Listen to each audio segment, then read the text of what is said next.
Welcome everyone to our latest Ask Me Anything webinar. I'm very excited about today's topic because our very own Lois Hall is going to be sharing how to approach a business, how to create a proposal and approach a business to be their designated grief recovery method specialist, which is really, I think, an untapped opportunity for many, many people. So, without further ado, I'm just going to let Lois take it away. But thank you all for joining us.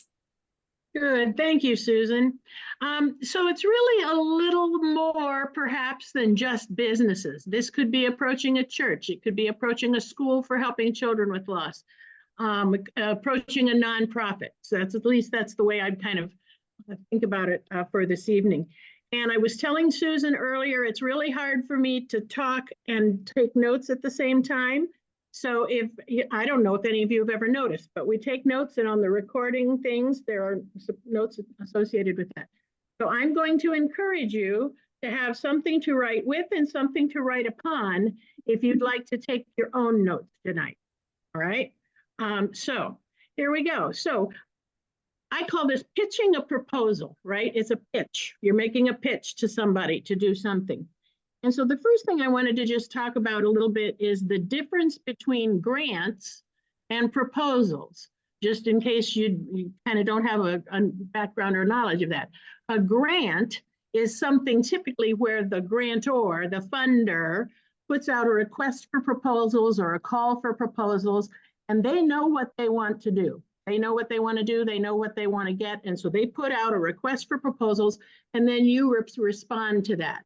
And generally, they're going to have forms to fill out. They're going to have rules. They're going to have guidelines. They're going to have timelines of when it's due and all of those sorts of things. And they're probably going to be competitive, right? So we're not going to talk tonight about grants. That's kind of a whole separate thing we could do. And I think Catherine may have actually talked about that some time ago. So we could talk about grants, but tonight is more about proposals. When you want to go to somebody and say, here's what I'd like to do for you. All right. So just so you know, this talk tonight is about pitching a proposal to somebody. So the first thing that I have on my list of talking points is, who are your priority populations? Before you put together your proposal, you got to know, who is it that I want to do something for, right? If your priority population is people going through domestic violence, right? And you're going to look for the organizations who serve those people. If your priority audience is a prison system, you're going to put together a proposal to produce or to introduce to that prison system. And we do have a prison AMA coming up in a few weeks, because I know there are a lot of people who have questions and interest about that. Or if you're going to a business, right, a corporation, what is it that they do that causes you to have them as one of your priority populations, right? So you need to know, who is it that you're pitching to? And one of the things that I have written in here, why does it matter if it's a priority population for me? Why does it matter if it's somebody that, you know, is one of my priority populations? And my answer to that is because your heart is going to be more in it, right? If you're just pitching a proposal to some miscellaneous random, you know, Marathon Oil or BP Oil or Chase Bank, you know, I don't have any priorities with any of those companies. And so, you know, it may not have the passion with it as if I were pitching it to a particular school system or a particular religious organization, or in my case, public health, right? I made a big pitch to the Ohio Department of Health. Public health is one of my priority audiences. So that would be one of the first things I would suggest that you do, is identify who is the audience that you're trying to reach. Invest your time in trying to reach those people who are your priorities. Maybe it's military and veterans, maybe it's LGBT, maybe it's a drug abuse or a drug treatment facility. Whoever your priority population is, that's where I'd have you start, is who do you want to make this proposal to? And be specific. And then figure out, who are those organizations who serve those populations? Are they nonprofit organizations? Are they government entities? Are they charitable organizations? Are they faith-based organizations? And so figure out who those people are, and again, kind of make the list of who they are, and maybe even prioritize which one do you think you might have the best chance with. My mom always used to say, Lois, it's not what you know, it's who you know. I hated that. I wanted to succeed because of all that I knew, right?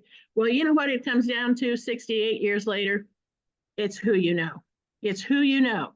So when you're thinking about those priority audiences, those priority populations, those organizations that you're going to pitch to, that's kind of the next thing too, is who within that organization do you know? You got to get your foot in the door first, right? And so who do you know who works in that field or who works in that particular agency or organization? And so then the next piece is, what is it you want to propose? You don't just go into them and say, hey, I'd like to do grief recovery for you. What is that? They don't even have a clue.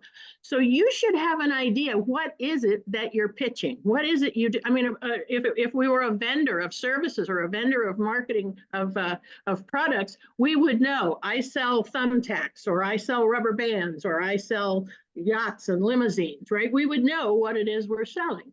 And so it's the same thing here. What is it that you want to pitch? What is it that you think is your strong suit? The contract that I have with the state health department has 4 components. First is education. I can do that, right? We've got that PowerPoint template on the website. I've done, I bet over 100 presentations for public health audience, and I use that template PowerPoint as the backbone for every one of my talks. So education, I can pitch education. And I can do webinars, I can do in-person talks, I can do education. The second thing is that I can do is I can provide support. I can provide the 8-week programs or the 7-session one-on-ones or helping children with loss. I can provide those programs. I can provide that support. And in this case, I don't do that by myself. I've got specialists all around the state that I can subcontract with to help me provide that. But support is that second thing, those programs that we offer. And then the third one was training. You know, we can be an access or a door opening to the Institute if somebody that you want to pitch a proposal to, I just got a request again today from somebody who works with a mental health agency, and they've heard a couple of our talks, and a couple of their people have gone through a program locally in one of our counties. And he's asking now, how can I help access training for him? That's something else I can do. And even though you're not trainers, you have access to us. So if you wanted to pitch helping somebody be able to train some of their staff, we can help you with that. In fact, on the Grief Recovery Method homepage, under the Certification and Training tab, there's a piece in there that talks about private trainings. So let's say there is a company or an organization in your area that really wants to, they've heard your talks, they've seen your presentations, you've provided some support for them. They go, wow, the next step is I want to get some of my people trained. Can you help me with that? Absolutely, you can. Get in touch with us. We do private trainings. And there are some guidelines and things about that, but we can do private trainings if you've got an organization who wants to go that route. And then the fourth thing that I can do or pitch to them is evaluation. Everybody's going to want to make sure that if they spend money with you, how do we know at the end of the project that it worked? How do we know that it was worth it? And so evaluation is that fourth piece. So when I put together a proposal, I first think about what is it I can offer them? What is it I can do? I start with that. And I tell people too, I always put in the kitchen sink. When I go in for that first meeting, I don't know in the UK, Dinah, if putting in the kitchen sink has meaning for you, that means I put everything in the proposal, right? If it's an idea that I've got, I'm going to put it in there to start with. If it's something I can do, something I can provide, and then we've got a place to negotiate, and they'll say, well, I like 3 of these and 2 of those and 1 of those, but I don't want to do that one at all. Great, fine. But it gives us that starting place of what I can do for them. So that's what I put in my proposal is what is it that I want to do? What are my ideas? I talk with folks sometimes, specialists who call and say, I want to make a proposal to a funeral home. Well, what is it you want? Well, first of all, who do you know who works there? Well, nobody. Well, you're probably not even going to get a meeting, seriously. And then I'll say, well, what is it you want to do for them? I don't know. I don't know what they need. Well, you better have an idea of what it is you want to sell. If somebody comes to your door to sell something and you answer the door and you say, what are you selling? And they go, well, I don't know, but I just thought you might like to buy it from me.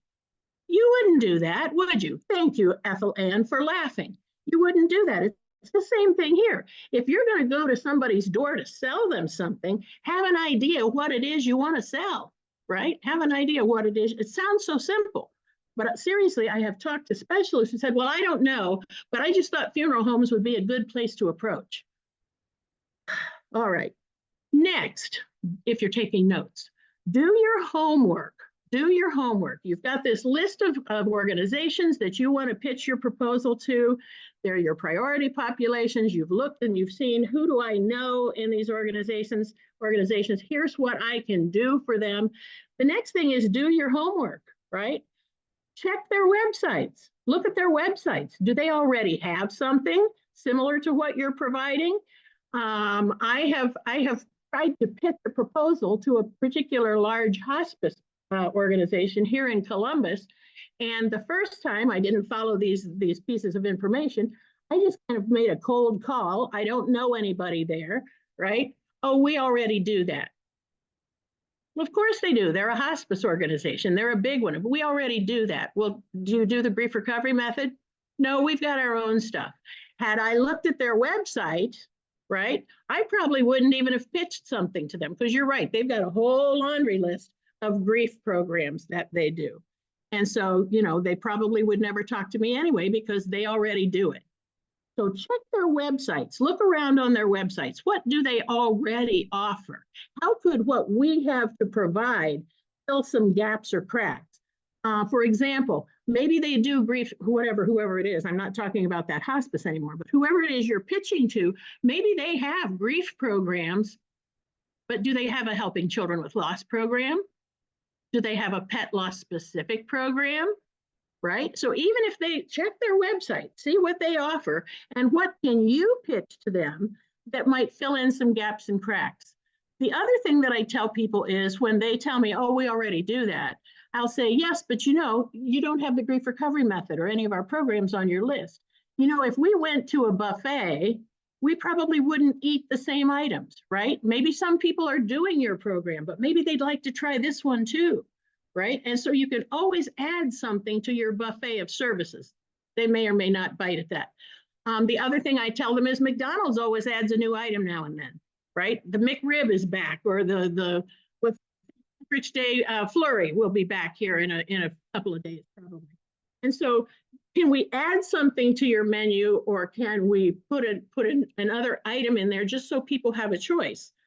So check their website.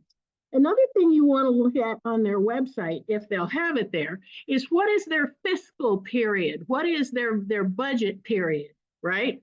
A lot of times they'll have some sort of a financial report or something about us, or I don't know where you find it. You might have to look around. Why is that important to us? Why do we care what their budget period is? Well, there are a lot of places where they're on an annual budget period, and when it gets close to the end of the year, they may have funds they need to use it or lose it, right? With the state of Ohio, the state fiscal period is July 1 through June 30th. If I call them or talk with them in August, right after their budget year has started, they're going to hold their money real tight to the vest because they've still got the rest of the year to go. So I'm probably not going to be received as well going in at the beginning of the budget period as if I were to call them, let's say around March or April, knowing that their budget year ends the end of June. They may have funds that they have to use it or lose it. I've got an idea, and here's a ready-made proposal. It's here it is for you. Pick it up and let's run with it. Okay. So check and see what their fiscal period is. A lot of times the federal, and this I don't know about the UK, so Catherine or Dinah chime in if this is appropriate there too for some of our other specialists. But in the US, a lot of times the budget period is January through December, or October 1st through September 30th. What a weird period is that. How many of you knew that the federal budget here in the US is October 1st through September 31st, right? And so if you're going to go in to them, it's better to kind of pitch a proposal, I think, about 3 months, 4 months before the end of the fiscal period, because that's when they may be more likely to have money they need to spend.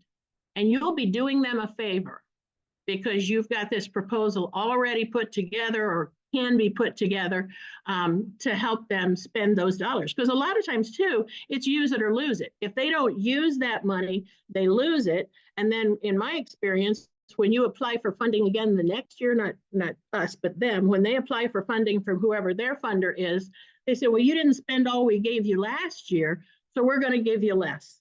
So they really like to spend as much as they can at the end of the budget year. Okay. All right. And then check to see too on their website, especially if it's a nonprofit or a philanthropic organization, who have they funded in the past?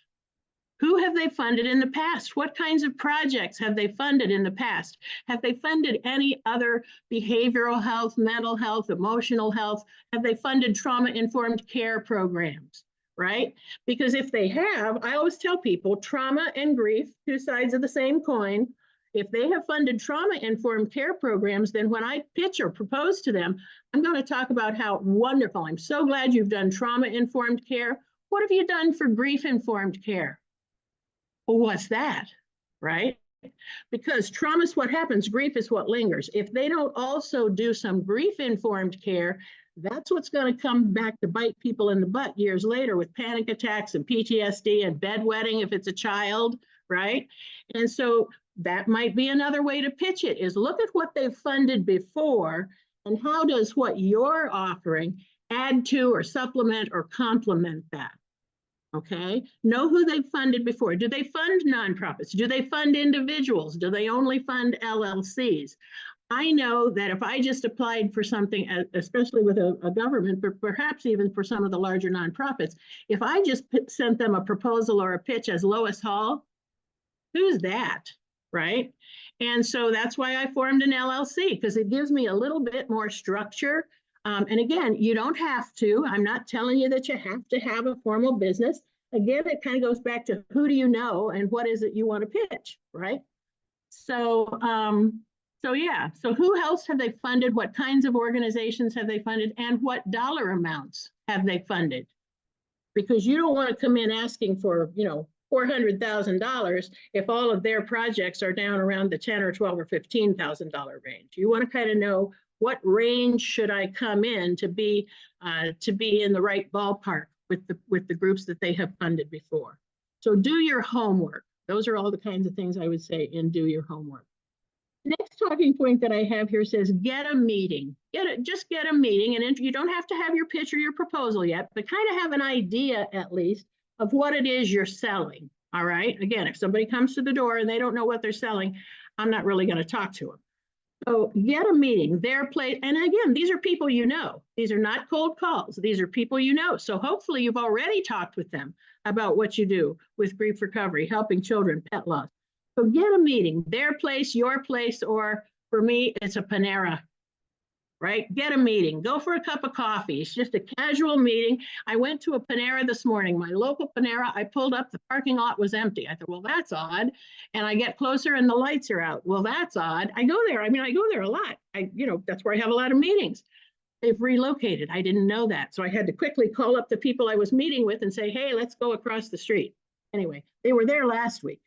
But get a meeting. That's the point of that one. Get a meeting. Just the person you know, to kind of get that foot in the door. Just a general idea. And then set a follow-up meeting. If they express any interest at all, get a follow-up meeting. That's where you're going to make the proposal. That's where you're going to give them the pitch. All right. So this first meeting is, hey, I'm Kelly Schumacher. You may not know this, or maybe you remember, we've talked a little bit before about the work that I do with grief recovery. Oh, yeah, you did say something. Oh, yeah, how's that going? Oh, my gosh, it's wonderful. And, I've done this much work. I've seen this many people. It's life transforming. So it's just kind of a general conversation. And then if there's a little nibble or a little sign of interest, could I meet with you again? I'd like to put together a proposal and just kind of bring it to you and see what you think. All right, so that get a meeting is just kind of a first have a cup of coffee sort of thing. Now, the next one, I'm going to show a slide and I'm going to leave it up for you. And so let me see if I can share the screen. Yes, I can. All right. Now I can't see all of you, but I want you to see as much of this as possible, and so that I can see as many of you as possible. And you see what it says, common elements of a proposal. So you've had this first kind of have a cup of coffee, get familiar kind of a meeting. And then you're going to go back home, and in whatever kind of free time you have, you're going to put together a written proposal. And I didn't find this anyplace. This is just ideas from Lois. And what I want you to do here is, you know how to do print screen on your computer? Do a print screen and then open up a blank Word document and copy it so that you'll have this, okay? Or take your phone, take a picture of the screen so that you'll have this for later. Because Susan and I couldn't really figure out how to attach a PowerPoint to the little thumbnail that's on the Ask Me Anything tag, okay? So you're either going to do print screen and then copy it on a blank Word document, or you're going to take a picture of it on your phone. That's a trick I learned at conferences. You sit at the conference, did you ever see people taking pictures of the PowerPoints up on the screen? All right, so there you go. I'm assuming that you have copied this somehow. All right, common elements of a proposal. Title, first thing, right? This is a proposal for or grief recovery method proposal for, and then who's the organization or what's the project for the Open Doors Crisis Center, for grief recovery method proposal for the Open Doors Domestic Violence Crisis Center, whoever the organization is. Who's this proposal for? Put them right on the top. And you know you can make letterhead with grief recovery method on it, right? In the marketing tab, the second item down is all of the logos and badges. You can make your own little grief recovery letterhead, right? So that it looks official. Title, proposal, who's it for? And then the next thing is by whom. So this is your name, your business name if you have one, your contact information, right? Anything that will help them be able to contact you. Put that right up at the so that they know who is giving this to them. All right, so your name, your business name, your contact information, website, micro website, those are nice little things. If you don't have a fancy website, put the link in there to your micro website. For more information about me and my programs, click here. Do you all know how to do a hyperlink? I would not put the whole long link in there. I would put for more information, click here. And then also you're going to put your business card with it. So they'll have it there too. The next item says date proposed, discussed, and approved. They're probably not going to take your proposal the very first thing out of the gate, right? So I like to have a place for 3 separate dates right at the top. What's the date that it was proposed? What's the date that I pitched to them? And then we're going to talk about it at that next meeting. We're going to talk about it. And that's where this person is going to say, well, you know, I think that's a good idea. Like I said before, well, maybe we could take, I've proposed 7 8-week groups for a year. And they say, boy, you know, 7's kind of a lot. I think we could probably do 4, but I don't think we could do 7. Or maybe I've proposed doing the pet loss program. And they say, well, I don't know that pet loss is really a big issue for our group. So I just think we can take the whole pet loss thing out of this proposal. So that would be the as discussed. And so you're going to go home from that first meeting. You're going to redo that proposal to change it from 7 of these to 4 of these and take out the pet loss thing, right? I've got the kitchen sink in the first one, and then I'm going to come back and I'm going to bring them a revised proposal as we discussed it. Now, most of the time, whoever you're meeting with is going to have to run it. Here's another United States phrase. They're going to have to run it up the flagpole and see who salutes. You say that in the UK, Catherine, run it up, probably not, do you? Everybody's got somebody they answer to. It's an executive director, it's a supervisor, it's a board, right? Everybody's got somebody who's going to have to approve whatever this is. So the first date is, here's the date, here's what was in the proposal when I gave it to you the first time. We sit, we discuss it. I bring back a second draft. That's the as discussed version. And then they're going to say, that's exactly what we talked about. That's exactly what we talked about. There may even be another draft in there. Maybe they'll look at that one and go, well, you know, I was thinking about it. We can't do 7. I had talked about 4. Could we do 5? Sure, we can. So I might even give them another proposal if there's additional discussion. But the last one I want on there is they're going to take it, whoever that person or group is that they have to get approval from, they're going to be the bean counters. They're the people with the dollars. They're the people who are going to say, well, you know, this is a great idea. We really like it. And, you know, they've proposed something for $37,000. But, you know, our budget, we really only have $25,000. Okay, so that group that they have to take it to get approval, they're going to come back with some more suggestions and recommendations, maybe even requirements. And so then I'm going to revise that proposal to make it the way that the approving group or approving body said that they might approve. And that's going to be the date it was approved. That's the date it was approved. So we can track it. And I'm going to keep copies in my files of all 3 of those versions in case we ever need to go back and look at them. But this way it gives you kind of a history of where you were at various points in time. And so that's kind of up at the top too. We're still on the very top of the first page. Who is it for? Who are you? And then these dates, all right? Now we get into the meat. I always like to start a proposal with the background and need. Why do we need to do this anyway? What's the need? What's the need in our community? And that little sign before the one, that means about, right? It doesn't need to be long. So maybe about a page or less, maybe a little more, depends on what it is you're proposing, how much money, et cetera. But what's the background and the need? Why is this important? I met this morning, not at Panera, someplace else, with a couple women who are trying to help me get some Helping Children with Loss programs going.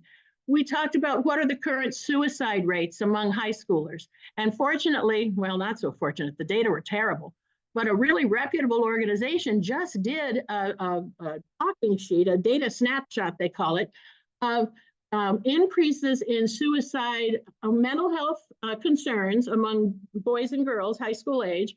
And then they looked at suicide ideation, suicide attempts, and suicide completions. The data are phenomenal. It's awful. It's just awful. And in Ohio, kids between the ages of 10 and 14 have the highest suicide rates and causes of death. They should be playing with Barbie dolls and dump trucks, right? So I'm going to put some data in there pertaining to my audience, school administrators, school teachers, et cetera. I'm going to put, and they know this, they know it from experience. I'm going to put some data. So I've got some current data from a very reputable source as to what's the nature of the problem here, right? I could use suicide, I could use drug use, I could use violence, I could use arrest records, I could use truancy, I could use, just about, there's all kinds of things. And again, for your priority population, think about what data you might be able to get, right? From your health department, from your Department of Child and Family Services. What kind of data might you be able to get? And then recent events. Recent events. People have seen things on the news. We just had a rural school. They were taking their band, bringing their band here to Columbus to perform at a major statewide conference. What an honor, right? And they had rented the big bus. This wasn't just a yellow school bus. And this was back around Thanksgiving. And on I-70, some of you around the country know that I-70 goes, it's a huge freeway. And that bus got rear-ended by a semi-truck. And there was a van between the bus and the truck that was where some of their chaperones were riding. 6 people were killed. Small rural school system. If I'm pitching Helping Children with Loss, do you think I might want to put something in my proposal about what's the role of grief? Unexpected, right? A traffic accident. 6 people were killed, 3 adults and 3 students. And so play a little bit to their heartstrings. If you're proposing something to the American Cancer Society or to an Alzheimer's Foundation, find some data. Maybe there's been a story on the news about, again, we had one of these, one of our news reporters did a whole series on the fact that her mother died of dementia and her father has dementia. And so she went to get tested to see what her likelihood was. Well, I might mention that too, because people know those media folks.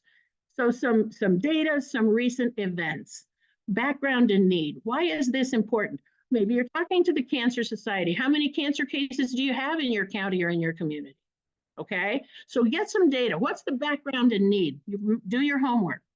And then the next part is, what's your background? Why are you the right person?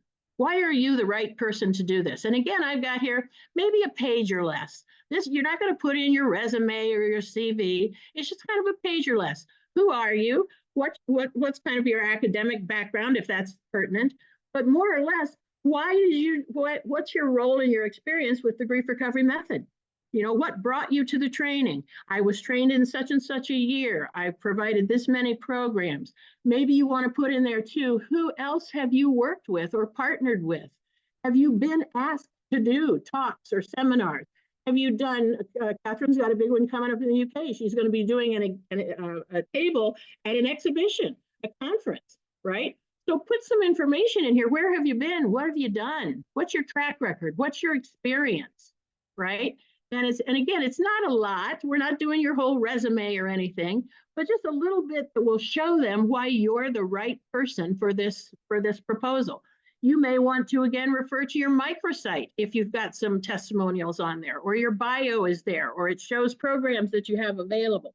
I honestly think those microsites are kind of an untapped gem for us. I don't know if you've looked at mine. My bio goes on a long time, but at the bottom of my bio, I've actually got links, talks that I've given, things that have been recorded, or articles or podcasts. I don't have the one on yet with Cole. I mean to put it there. But this page or so of who are you and why are you the right person? That might be another place where you would talk a little bit about the grief recovery method. It's been around for over 40 years. It's evidence-based. Thousands have been trained all over the world, right? We talked today in our team meeting about Japan. They're going to be translating the training, for goodness sakes, into Japanese, right? So a little bit about who are you? What's the grief recovery method? Why are you the right person to be pitching this proposal to them anyway? Okay, next one. So what is it that you want to do? Finally, we're at kind of the meat here. Some objectives and some activities. What is it that you want to do? What is it you're selling? And fortunately for all of you, we've had a couple of our Ask Me Anythings on how to write objectives and activities, right? At the beginning of the year, what's your plan? By when, I will do what, to how many, for how long, okay? So again, go back and review those AMAs too, and put together some really well-written, smart objectives. By when, I will do what, to who, and to how many, by when. And again, SMART stands for specific, measurable, achievable, realistic, and time-phased. And so I'm not going to spend a lot of time on how to write those on this AMA, because there are several, I think two at least, where we've talked about writing goals and objectives. All right, so these are what is it you want to do. So again, I kind of tend to put in the kitchen sink, and I might organize them by those categories. Remember, we talked at the beginning about I can do education. Well, how many, how much, and for whom? Okay. I will do, I propose with the health department first, I will do 40 90-minute webinars for local public health staff. I will do 10 of those for local health commissioners. We always want to talk to the leaders first, and 30 of those for public health staff. By when and how many people? Is that specific? It would be if I wrote it up. Is it measurable? Yep, I can tell you. How many webinars did I do? How many people attended? Is it achievable? Yep, I can do that. Is it realistic? Yep, that's realistic. I could do that. Is it time phased? Yes, by December 31st, I will do X, Y, Z. So some objectives, some activities. And again, education, support, grief recovery method, helping children with loss, pet loss, whatever it is that you're selling, that's where you're going to put in here kind of the description of what is it you're selling. All right, well, the description of what is it you're selling. The next part is a budget. And you're going to do that by objective. So that first objective that says that I'll do 40 webinars, 90-minute webinars, how much is that going to cost? You get to decide. I don't know what you're going to charge, right? But put a cost in there. Those 40 webinars, 90-minute webinars, will cost X dollars per webinar for a total of Y dollars. Okay. I will provide support. I will provide the 8-week program or the 7-session one-on-one for up to 100 staff or 60 staff or whatever it is you decide to put in there. Well, what will that cost? You know what you charge for a group or for a one-on-one. How many are you going to do? What's that going to cost? So that you have a budget line item for each of the things that you say you're going to do. Okay? If somebody comes and they're selling you something, you want to know, what does this cost? What does that cost? What does this cost?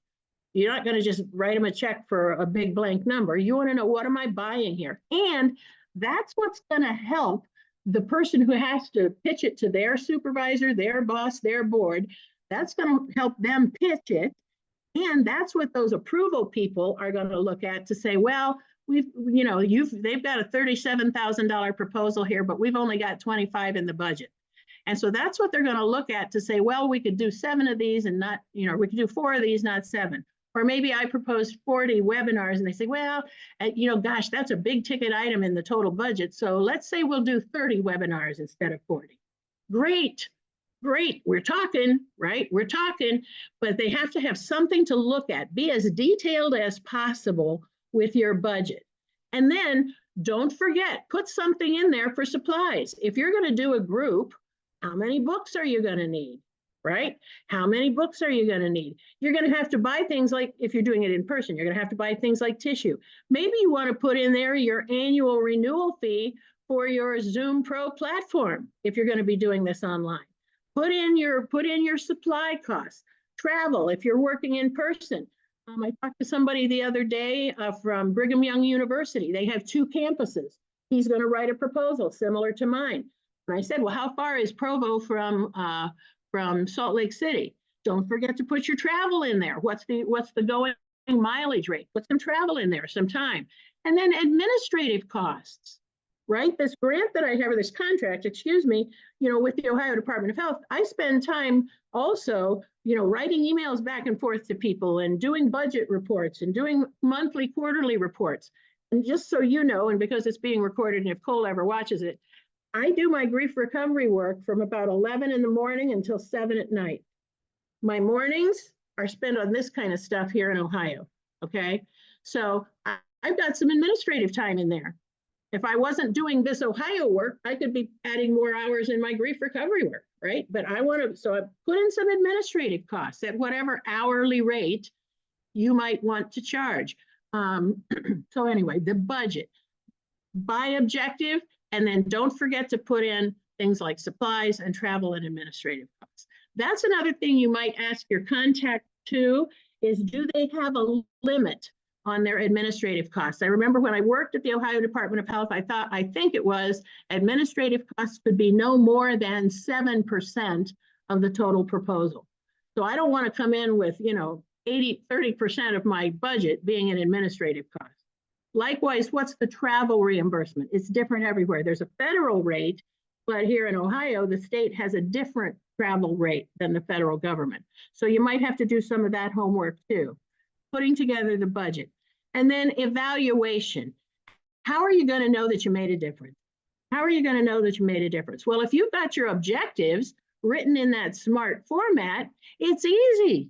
If I said I was going to do 40 webinars and reach 400 people, I should be able to know at the end of the project, did I do that? Yes, I did 40 webinars. And I didn't reach 400 people, I reached 600 people. Okay? And so actually it was more than that, more webinars and more people. It's amazing. It's just been phenomenal.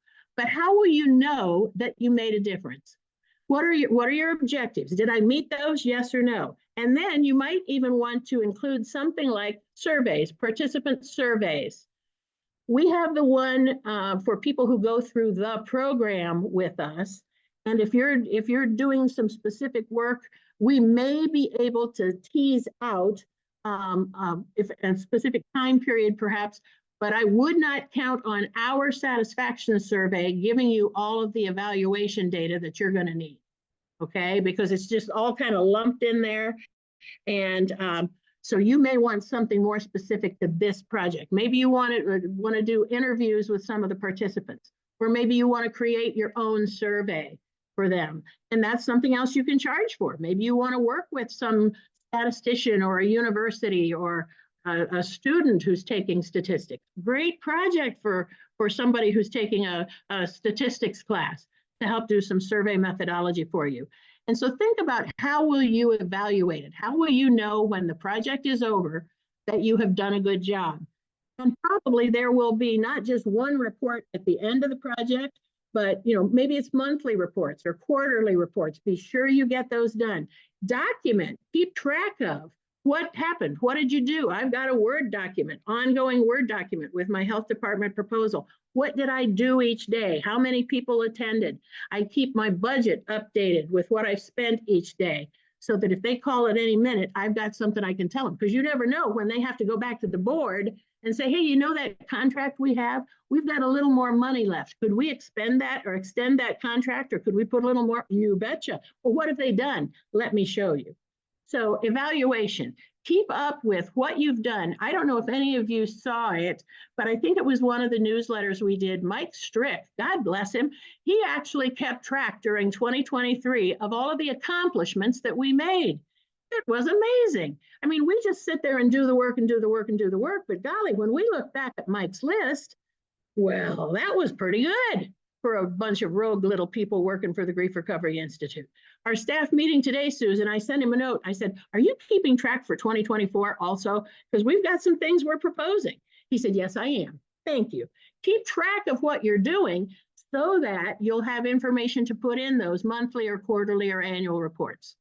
Keep track of what you're doing by activity. Keep track of what you're doing by how much you're spending in each of those categories.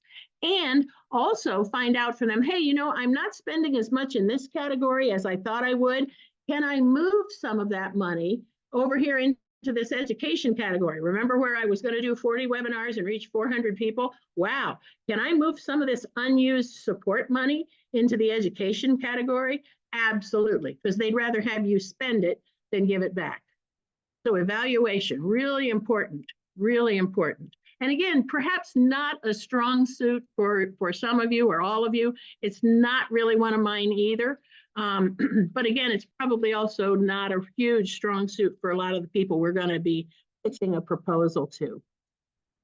So put in the kitchen sink.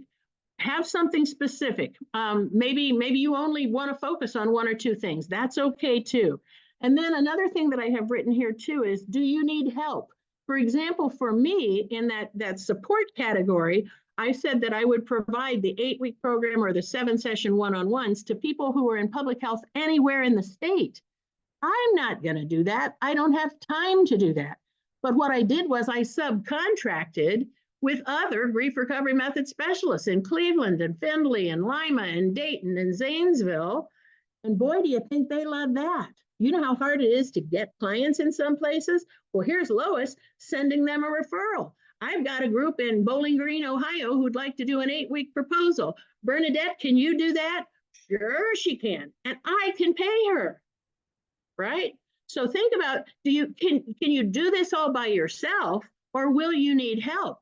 And what a great way. We've got this network of amazing specialists all over the country. Many of you right within your neighborhood. Right? And so think about, who could I subcontract with if it turns out that there's more coming down the pike than I can handle? I put in the kitchen sink, they bought the whole thing. When they called back to say, hey, we'd like to talk to you about that, I said, oh, great, what parts do you want to buy? And the person who called me was somebody's secretary, and they said, well, I don't know, all of it, I guess. They bought the kitchen sink. And now they have extended it for all the way through November of 2027, okay? So how awesome is that? Because we've been able to do and document this kind of work. And we're starting to get the testimonials and the words of success from those local areas. It's wonderful, it's wonderful. All right, so make sure that it's okay with them if you think you're gonna need to subcontract make sure that they know that's okay too. But this may be something, depending on how successful it becomes, it may be something that you'll need to bring other people into. Make sure that's okay with them. All right. So once you've pitched, this is your proposal. This is what you're going to take back at that. You got the coffee meeting at the Panera that used to be there. You got the kind of the coffee meeting where you're just talking about it. First meeting you go back to, that's where you're going to take this proposal. Okay. And that's the date that's going to go in that first spot as proposed. And you're going to meet with your contact and you're going to talk about it. And they're going to say, well, I don't think we need, no, let's not do that. Oh, that's too many. Can you come down at all in your price? Maybe I wanted to charge $150 an hour for my services. That's kind of pricey. Can you come down? Well, yeah, what do you think your powers that be, what do you think they would buy? Right? And so that's where you're going to do that first piece of negotiation. And then you're going to go back and you're going to revise that proposal. And that's what goes in the as discussed state. You're going to take it back to them again, and you're going to say, this is what we talked about. I've made the changes that you suggested. What do you think about this one? And they go, wow, that's fantastic. Let me see what I can do. And that's when they're going to take it back to their supervisor, their manager, their board, their executive director, their finance office, whoever it is. That's that as discussed version is what they're going to take back to the bean counters. That's what they're going to take back to whoever makes the final decision. And then they're going to have a conversation again. Well, again, Lois proposed 37,000. We've got 25. What else can we tinker with in this proposal? And then they're going to come back. And if I want to do that, which I will, if they've got the $25,000, I'll take it, right? And so that's what's going to be the as approved date. But now we've got a tracking record to say, here's what I proposed, here's what was discussed, here's what was approved. Because I don't want them coming back later and saying, well, I thought you said you would do X of these. Well, yeah, but remember, we negotiated that. Remember, that was in my initial proposal, but here's what we negotiated and here's what was approved. All right. So set those next meetings if there's interest in doing so. And then seal the deal. That's that approved version. That's that approved version is when you actually seal the deal. Now, they will probably want to do some kind of a contract with you. And they should. They should do a contract with you because that's where you seal the deal on this approved proposal. Most organizations will have a template contract that they use. You should not have to worry. And besides, they're contracting with you.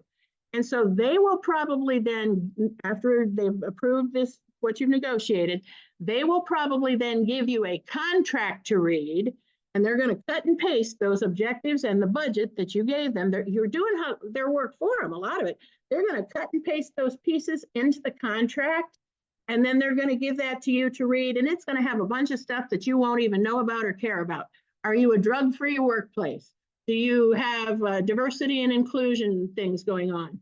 Do you have a no smoking policy? I'm just thinking of things that have been in ours, okay? And so they're going to have a whole contract that you will probably be asked to read, review, and sign. And basically what I look at is the things that are the objectives, activities, and budget, because those other things are kind of boilerplate. If you've read your license and service agreement with us, do you know how many things are in there that probably you don't even remember or might not even make sense to you? It was written in the state of whatever, okay? Every paragraph stands alone. No, there's a whole bunch of stuff in contract language. So go back actually and read your license and service agreement. It'll give you a good example of the kinds of things that are in contracts. So that's what's going to come after they've agreed to your proposal is they will probably want to give you a contract. And so there you go. But you should not have to write that because they probably will already have some sort of a standard contract or a document or template that they use. So, and that's what I've got to say about pitching a proposal. Bless you, Phil. It is 10 minutes till the hour. I have talked and talked. I hope you have taken notes. I hope you have, and here's your last chance, right? Took a print screen and copy it onto a plain Word document or take a picture with your phone so that you'll have at least these common elements. That's kind of the minimum. And so how long is this thing? You know, if you're doing a big government grant for $10 million, it's probably going to be a stack of pages. Even those are less now than they used to be. But for what we're doing, it might be 5 or 6 pages. Okay. So it's not daunting. It really isn't. I hope I've made it something that you can say, oh, I can do that. Now that I've got this outline, I can do that. Okay. It's really not that daunting. And once you've done one, maybe they don't like it. Maybe they don't accept it at all. But now you've got a template for the next one that you do. And you just come in and change the information to suit whatever the next one is that you put out there. Okay. So once you do it, it's a template for you to use in the future. So I see, I think I'm gonna, I asked you to take pictures, so I'm gonna stop sharing so that I can see more of you. And then I'm gonna ask in these last few minutes, comments or questions? Comments or questions? That was a lot in an hour. Yeah, Kathy. Curious, you mentioned, they'll have the contracts, but if you're subcontracting with other specialists, is that something is there a template that exists on the site already? It is not. You'll have to make one of those up yourself. And what I didn't actually do, because I may be only using them once, right? I may be using that person in Toledo one time to do an 8-week group with those employees at the Bowling Green Health.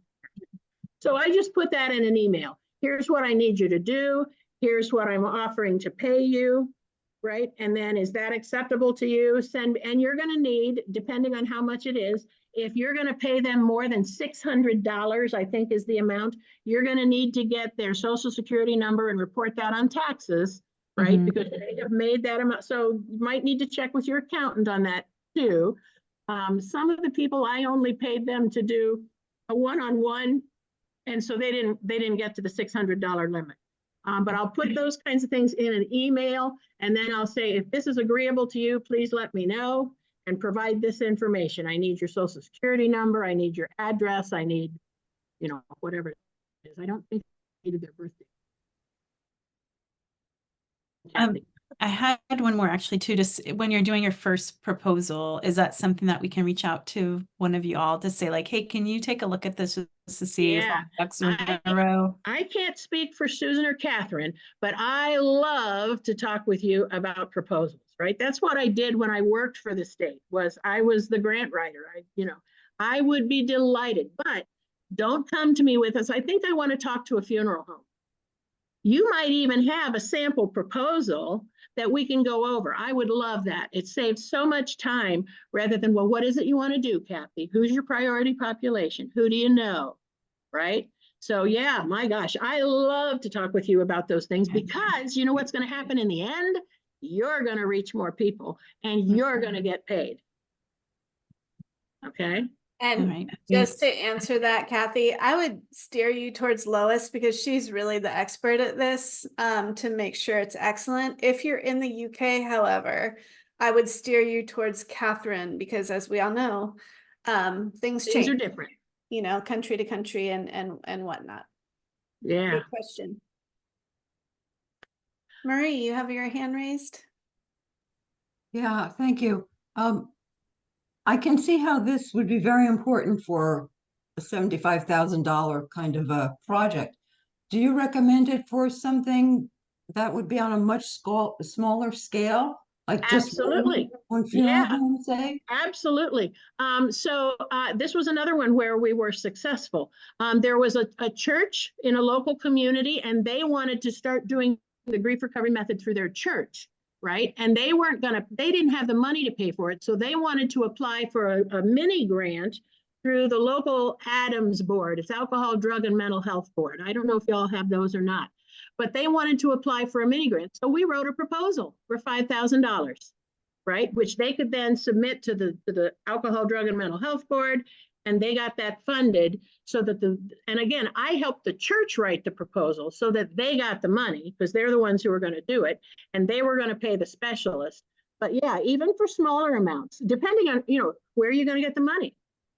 If it's a mental health board, maybe you all have area agency on aging. Do you all have AAAs in your, not the American Automobile Association, the AAA's area agency on aging, right? They might have money available. Your local health department might have money available. Your local school system. There is a bunch of money. I don't know about the UK. There is money out there still spending down some of that COVID money for us. Right? And if drugs are a problem in your area, there's probably some sort of mental health, behavioral health, trauma-informed health. You know, there's money someplace. And you're not asking for $10 million. You're probably not even, again, I put the kitchen sink in there. I never imagined them to, I don't tell them I said this.